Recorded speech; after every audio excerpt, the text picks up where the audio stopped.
Ito yung vault ni Carlos Yulo sa SEA Games 2022. Power up yung pagtakbo. Dragulesco pa siya doon. Oh, perfect landing! Yes! Perfect landing siya dito. At ang kanyang stick. Stick ang floor. Stick Tama as yung landing paglanding sa niya. floor. Hindi siya lumanding Right. outside the line. So, tamang-tama paglanding niya. Panoorin natin ang kanyang slow motion. Sa Dragulesco pa to. 3. This is Alright, 5.6 tamang difficulty. A little bit of hook Perfect lang ang sa landing Dragulesco niya. niya dati. 5.6 difficulty siya dito. Tapos penalitan niya ng Wala Blanik masyadong 2. separation sa... So ito yung SEA Alright. Games Kita-kita niyo yung paglanding niya. 2022 na ginanap sa Vietnam. Beautifully indeed. Ito yung vault naman ni Carlos Yulo. Second vault niya. God willing, walang injury. Lopez. So, SEA like Games nakita pa rin. na napanood ngayon. This is during the men's vault finals. Power talagang pagtakbo niya. Yun. Wow! Praise God. Triple yes. twist. Kitang-kita nyo yung pag-ikot niya. Yan. Talagang power talaga yung pag-ikot niya. Mabilis sa pag-ikot. Mabilis sa pagtakbo, mabilis sa pag-ikot. This is a sure goal for YOLO. Wow, praise God. Medyo mali pa dito yung pag-pronounce ko. Carlos Yulo. Tingnan natin dito yung slow motion niya. Routine. 1, 2, 3, Two. 4, 5. 2.5. Medyo nag-open ng kaunti. Limang haba. 1, 2, 2. Triple twisting. Apat yata. Nag-bending pa rin siya. Yung pa rin talagang ano niya, medyo Kamay niya is struggle. Yung pa rin, great job. Ito naman yung mga training ni Carlos Yulo sa World Championship 2022.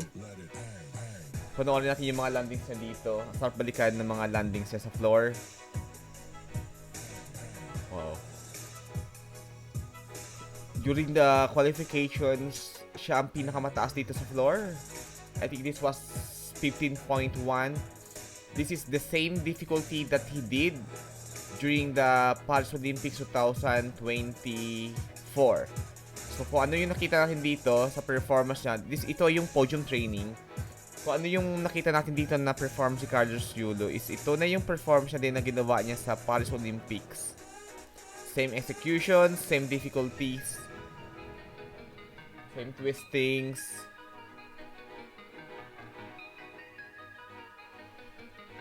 So 2022 was the most, yun na yung pinaka-prime ni Carlos Yulo sa floor. Sobrang stick sa landing. Nakakatang panoorin. Yung mga chess na dito, matataas pa rin ang pag-land niya. Pero yung 2023, medyo hindi ganun kaganda yung mga landings niya dahil he's not in his prime condition. But praise God, he was naibalik siya sa kanyang prime condition. Thank you very much kay Coach Hazel, his occupational therapist.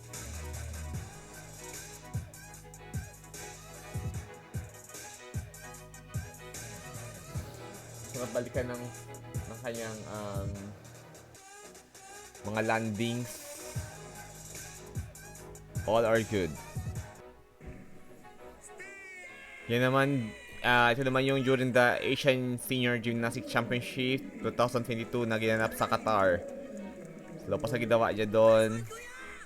Gold din siya dito sa Asian Championship 2022. Kasama pa si Coach Hugimiya. Dragulesco, ito pinakamagandang Dragulesco na nagawa niyan. Perfect niya na yung Dragulesco pero since kahit perfect niya yon, 5.6 difficulty lang yon. Para tumaas ka ng score mo, kailangan mo ng mas mataas na difficulty. Ito yung slow motion ng Dragulesco. Kagaling.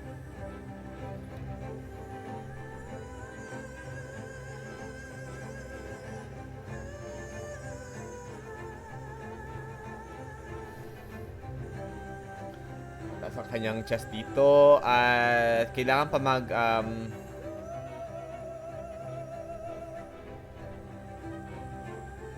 kailangan hindi ganun ka lateral ang iyong legs pag nag-landing ka sa landing mat.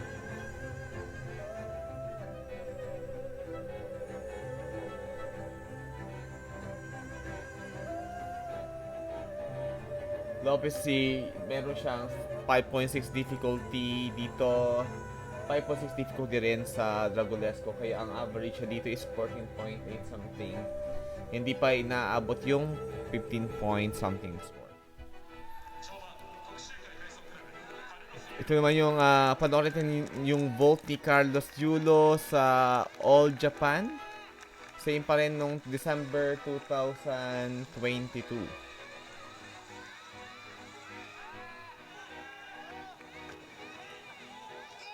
He did here Rochi. That was 5.6 difficulty. Rochi in a double pike position.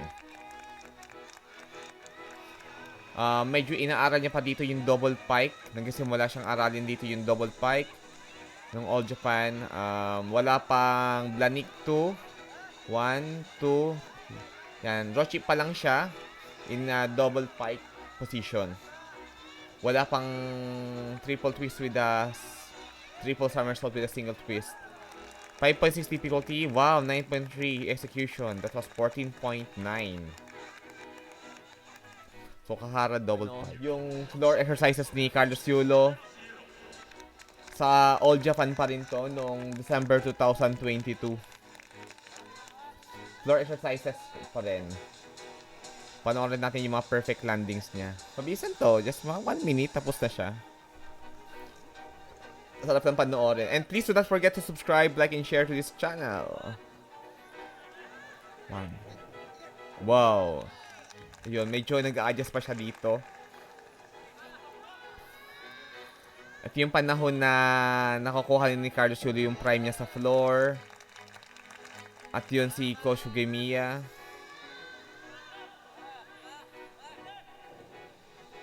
Wow. Ayun. Medyo nang step forward, kaunti lang.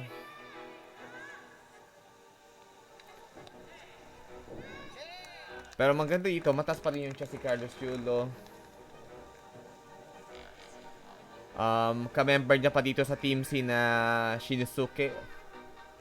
Oka Shinizuke ng Japan. At ibang mga nag-gold medal sa Team Japan.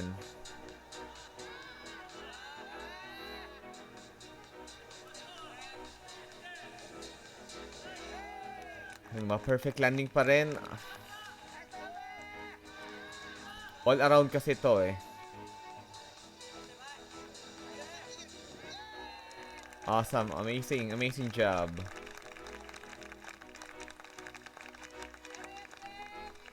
Great job. Great job.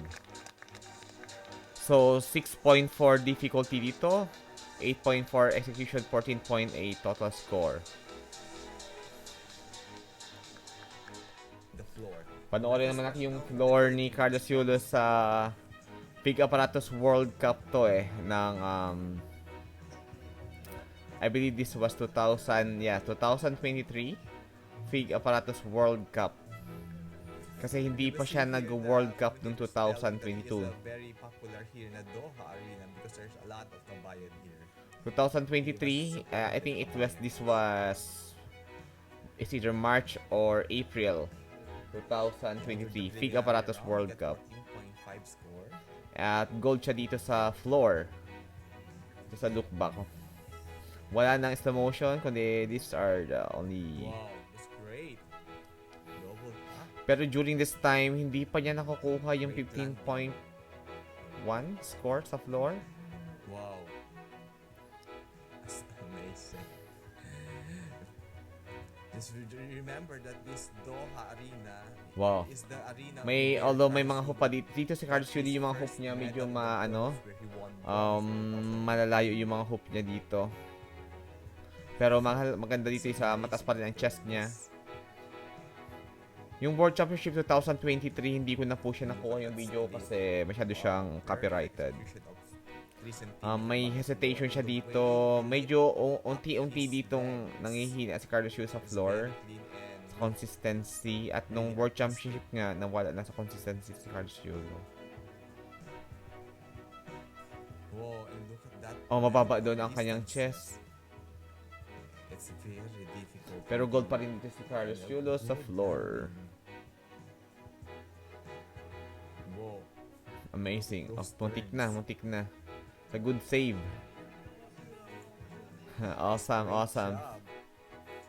We have Galaw. At ito yung dismount Carlos Yulo sa steel rings noong SEA Games Cambodia 2023.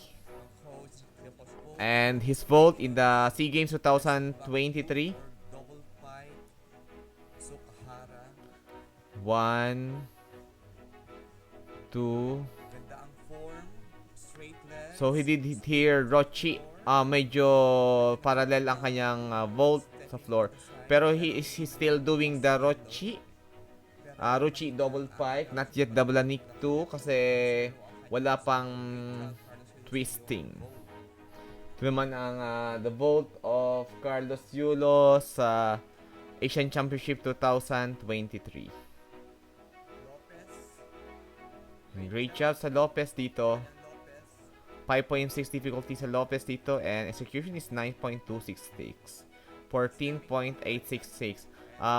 Dito humiwalay na si Carlos Yulo kay Coach Kogumiya at nag-i-start ng mag-transition kanyang bagong coach, Team Philippines coach. Fig Aparatos World Cup Doha 2024. I'm sorry. 6.0 for the first vote. So ito warm up pa lang. In the first vote with 6.0. First vote ni Carlos Yulo sa Fig Aparatos World Cup Doha 2024. Let's see. Come on, Kaloy.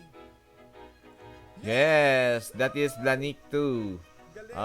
Triple twisting in double pike Sukara triple twisting with a half twist.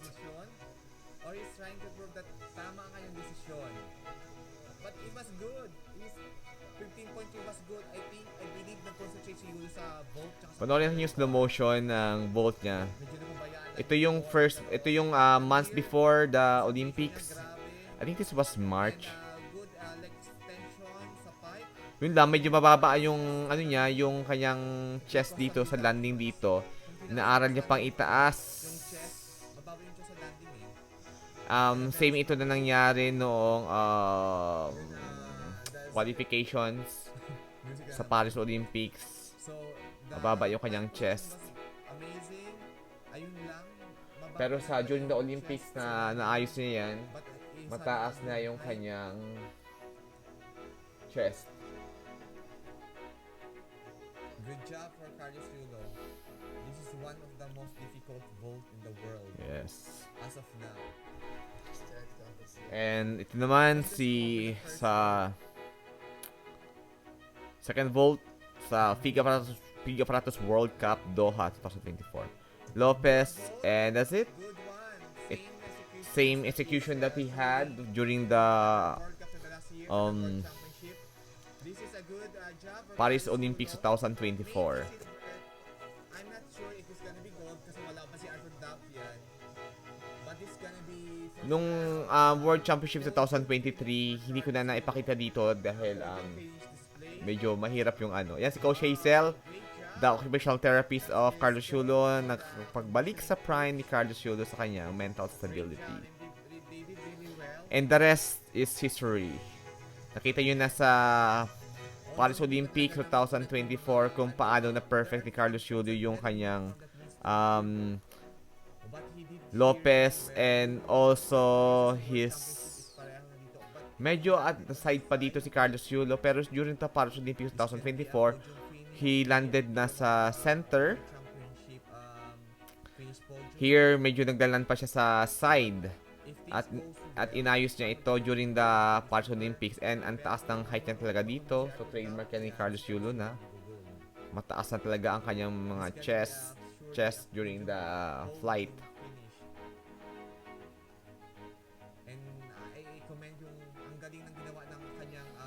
Meron pang Fig Aparatos World Cup Doha.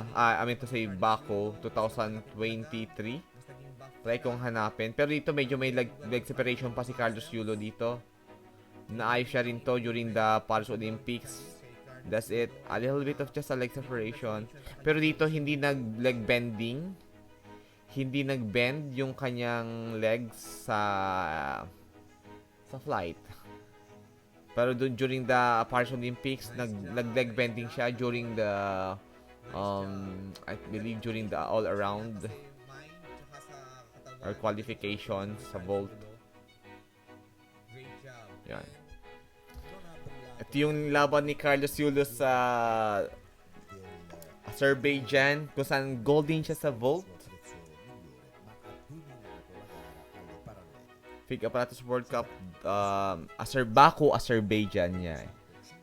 Ito yung sa Baku, Azerbaijan 2023.